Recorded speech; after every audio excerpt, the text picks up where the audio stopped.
You may not know his name, but if you've been to an airport or logged onto a computer, you will have heard his music.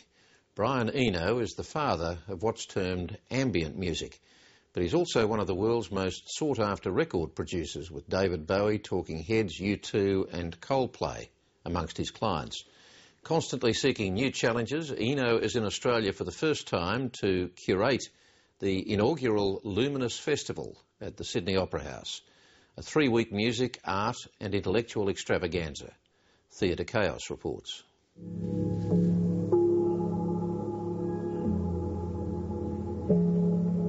I like making things where you think, I've never seen anything quite like this before, but I like it. It's a unique meeting of science and art. 77 Million Paintings by Brian Eno is a video installation using a group of high-definition television monitors and computer software, shuffling 300 individual paintings like a deck of cards. It relies on combinatorial mathematics, so that, in fact, you never see the same thing twice. Unless you live for many hundreds of thousands of years, you might see it twice, but the show is constantly rebuilding itself. The music does the same thing, actually. So the music is rather like the experience of watching some natural phenomenon like a river, where it's constantly changing, but it's still that river. For the first time, internationally renowned musician Brian Eno has brought his art to Australia. As curator of the Luminous Festival at the Sydney Opera House, he's chosen a diverse group of local and international acts.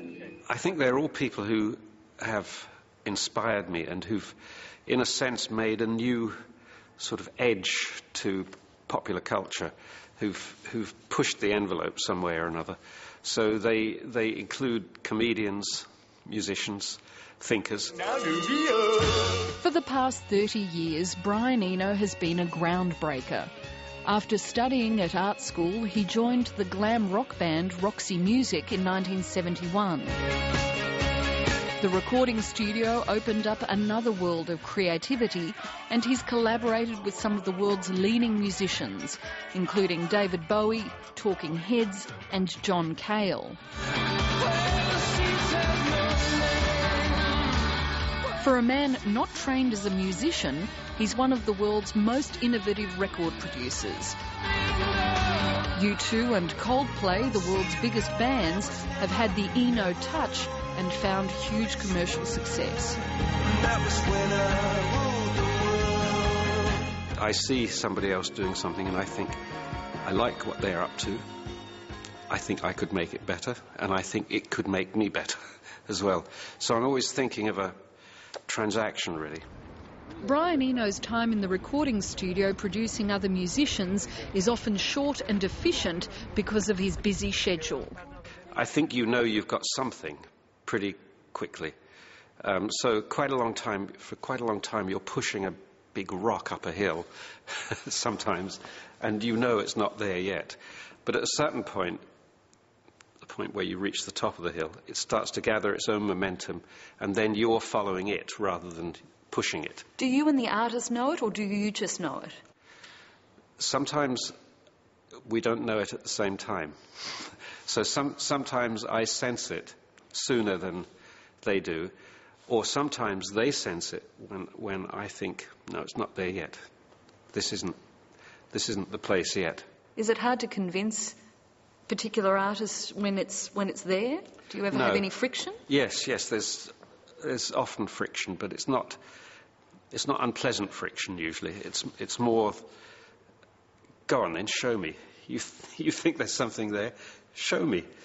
I don't get it. It's that kind of friction. You don't pull a gun on them or anything like that?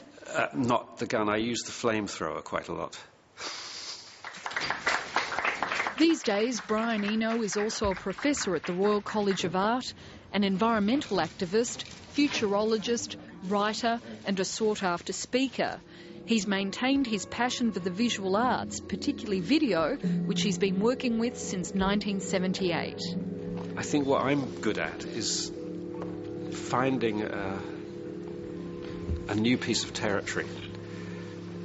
and I like the fact that there's no competition in it. So, for instance, this stuff I'm doing here, I don't think anybody else is doing anything like it. So it's my little territory, and I'm farming it right now. For the next 3 weeks, he'll be making the centre of Sydney's cultural and artistic heart a part of his own artwork. The Luminous Festival will take Brian Eno's intellectual, artistic and musical pursuits and mix them together to create a cauldron of cultural activity. I first of all hope that they'll enjoy the festival. That's obviously very important. It's not a didactic experience where I'm trying to teach people something important. But the second thing I hope is that they will learn something important from it, which is that contemporary culture is capable of including a lot of very, very interesting and big ideas.